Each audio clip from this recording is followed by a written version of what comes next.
Isang dulo lamang ng iceberg. Hinihikayat tayo nitong magkaroon ng mabuting hangarin, positibong saloobin, at mabuting damdamin sa iba.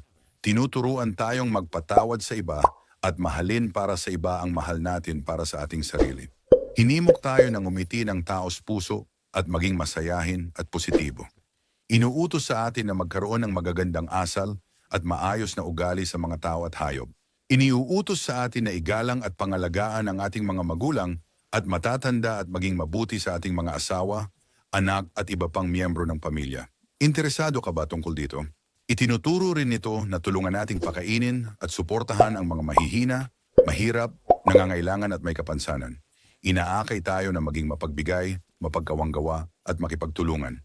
Hinihikayat tayo na maging positibo sa pamamagitan ng pakikilahok sa voluntaryong gawain at paglilingkod sa komunidad.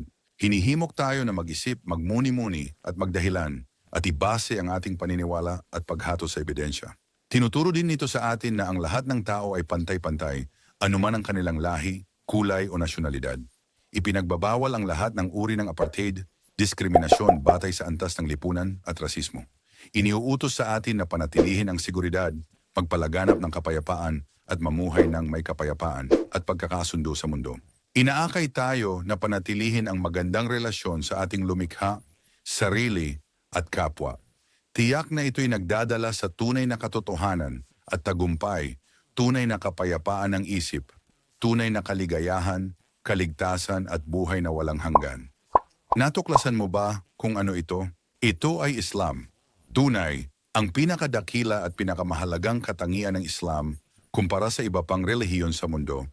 Mga espiritual na pilosopiya at doktrina ay na maliwanag na itinuturo na ang tunay na Diyos, si Allah, ang lumikha, ay iisa at lahat ng tao mula pa noong paglikha kina Adan at iba ay dapat maniwala at sumamba sa Kanya lamang.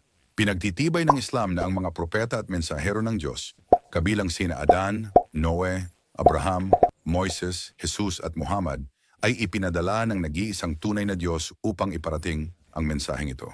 Kung ang mga isipan ay bihag ng pagkiling o makitid na pag-iisip, hindi nila kailanman makikilala ang kagandahan o katotohanan ng Islam